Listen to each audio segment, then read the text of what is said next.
महाराज जी, कब और कैसे पता चलता है कि ये हमारा आखिरी जन्म है? पेट भर जाता है तो किसी से किसका प्रश्न है। पेट भर जाता है तो किसी दूसरे से प्रमाणित नहीं करना पड़ता कि आप बताना जरा, हम छक जाएं तो नहीं। ऐसे ही जो भजन में डूबे रहते हैं, कोई वासना इच्छा नहीं रह जाती, किसी भी तरह के नवीन विषय भोगने की इच्छा नहीं, पूर्ण मन परमात्मा में एकाग्र हो गया, अब कोई चाह नहीं, तो जन्म मरण अपने आप मिट जाएगा। जन्म मरण दो कारण से होता है, एक चाह और दूसरी आसक्ति। किसी वस्तु व्यक्ति स्थान में आसक्ति और भोगों की चाह, यही हमारे जन्म मरण का हेतु है। जहां अचाह हुआ, निर्द्वंद हुआ, भगवत चिंतन में तन्मय हुआ, खत्म हो गया संसार का खेल। पर ये कहना बहुत सरल है, करना बहुत कठिन है। निरंतर नाम जप करे और सब में भगवत भावना करे तो आसक्ति खत्म हो जाएगी, और भगवान जैसे हमें रखें वैसे हम संतुष्ट रहें तो हमारी चाहत मिट जाएगी। चाह मिट जाए और आसक्ति मिट जाए, बस खत्म हो गया। जन्म मरण इसी से खत्म हो।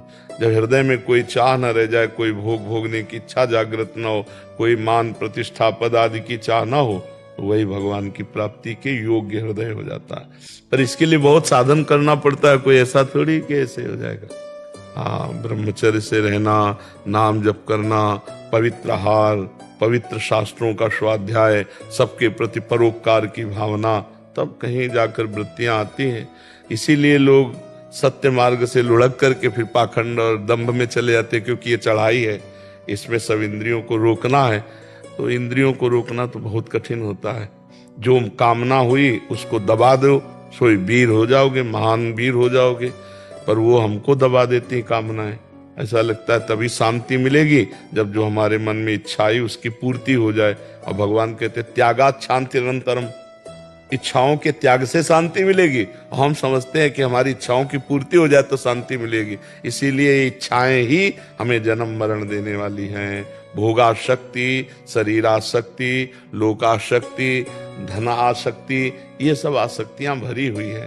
भगवान स्वयं कहते हैं कि इन सब की आसक्तियों को बटोर कर मेरे चरणों में लगा दो, मुझे प्राप्त हो गए। जननी जनक बंधु सुत दारा, तन धन धाम सुहृद परिवारा, सबकी ममता ताग बटोरी, मम पद मन ही बांध बरडोरी। समदर्शी इच्छा कछु नाही, हर्ष शोक भय नहीं मन माही, अस सज्जन मम उर्बस कैसे, लोभी हृदय बसो धन जैसे। हो गया भगवत प्राप्त। भगवान उसके हृदय में प्रकाशित हो जाते हैं, जो सब आसक्ति और ममता को भगवान के चरणों में। पर है बच्चा बहुत कठिन। कह देना, प्रवचन कर लेना सरल है और प्रवचन सुन लेना सरल है, लेकिन प्रवचन पे चल देना यही कठिन। जो चला सो पहुंचा, जो चला नहीं तो केवल आप हमारी बात सुनकर दूसरों को सुना दोगे तो ये लगेगा कि आप बहुत धार्मिक हैं, आप बहुत ज्ञानी हैं, लेकिन आपको कुछ स्थिति नहीं होगी। तो प्रायः पढ़ करके सुना देना या सुनकर सुना देना, इन दोनों बातों से स्थिति नहीं मिलती। पढ़ करके जो सुना है उस पे चल दो। श्रोता सोई परम सुजान, सुनत चित रति करें। सुनते ही उस बात पे चल दिए और खूब भजन, अच्छे आचरण, भगवान से प्रार्थना, तो भगवान हमें स्थिति दे देंगे। अचाह स्थिति, अब कोई चाह नहीं। जाहि न चाही कबहु कछु, तुम सन सहज सने, बसो निरंतर तासुर सो राउर निजगे। जिसे कोई चाह नहीं है तो उसका भगवान से सहज प्रेम हो जाता है, और जहाँ भगवान से सहज प्रेम हुआ तो भगवान उसके हृदय में आकर ऐसे बस जाते हैं जैसे कोई अपने घर में आके, निज गे हो, अपने घर में आकर के। तो बस अचाह और आसक्ति रहित होने के लिए शास्त्रों का स्वाध्याय, सत्संग और नाम जप। नाम जप नहीं करेगा तो फिर कुछ काम नहीं आएगा। नाम जप बहुत जरूरी, खूब नाम जप करो, वो स्थिति होती है अचाह अनासक्त, तो अपने आप अनुभव में आ जाता है मेरा आखिरी जन्म है। ऐसा थोड़ी होता है कि अनुभव नहीं होता, अपने को अनुभव हो जाता है, हमारा काम हो गया, हमारी जीवन मुक्त स्थिति आ गई, वो अपने आप अनुभव में आ जाता है जी। और जैसे किसी की परीक्षा भी ली गई ना कि जीवन मुक्त है कि नहीं, तो बस चाह वाली बात और आसक्ति वाली बात देखी गई।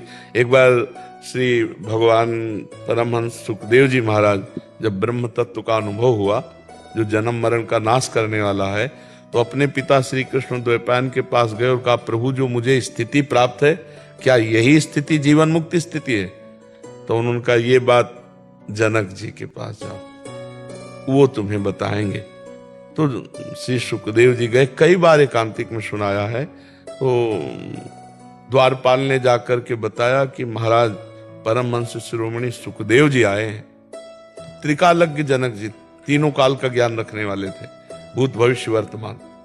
तो समझ गए कि भगवान व्यास देव जी ने जीवन मुक्ति स्थिति के लिए भेजा है कि जीवन मुक्ति स्थिति प्रमाणित कर दो। तो जनक जी ने कहा, 7 दिन तक कोई उत्तर मत देना। तो अब जैसे कोई खड़ा है, अगर 7 मिनट भी खड़ा है तो बार बार कहता ना कि यार नहीं मिलना तो आप हमसे बता तो दो, अब थोड़ा चिड़चिड़ाहट आ जाएगी कि नहीं आ जाएगी।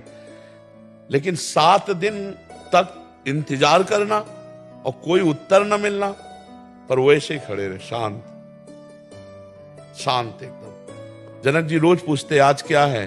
बोले, महाराज जैसे पहले दिन आए थे वैसी ही आज स्थिति है। 7 दिन तक कोई नहीं, आदमी नाराज ना हो जाए, यार ना कोई उत्तर दे रहे हो ना कुछ हमें खड़े किए हो, आदमी ऐसे बड़बड़ाने लगे, कुछ नहीं, शांत। 7 दिन 7 रात। इसके बाद महलों में भेजा।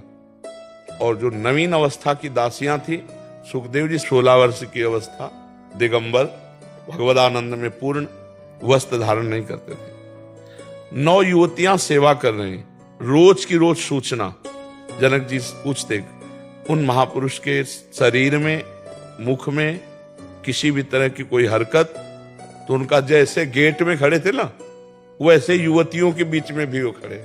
7 दिन 7 रात्रि युवतियां सेवा में रही। देखा, ना आसक्ति और ना कोई चाह। जनक जी आए और आरती उतारी और कहा, आप जीवन मुक्त हैं, पूर्ण हैं। ये अचाह और अनासक्त ही जीवन मुक्ति है। अब ये कितना कठिन है चाह रहित होना, आसक्ति रहित होना, पर भगवान का नाम सब कठिनताओं को मिटाने में समर्थ है। इसलिए खूब नाम जप करो, अच्छे आचरण करो, हर स्थिति मनुष्य को ही प्राप्त होनी है। हम लोगों के लिए इतनी स्थिति बनाई गई है, चाहे अध्यात्म की हो, चाहे जो भी स्थिति हो, हम जो चाहें वो प्राप्त कर सकते हैं। भगवान के बच्चे हैं, बस खूब नाम जप करें। बिना नाम जप के तो बातें बातें रहेंगी, काल के प्रवाह से नहीं बच सकता कोई। नाम जप किए बिना काल के प्रवाह से नहीं बच सकता। जीवन मुक्त होने के लिए नाम है, बारी मथे घृत होए बरु, सिकता ते बरु तेल, बिनु हरि भजन न भवतरी।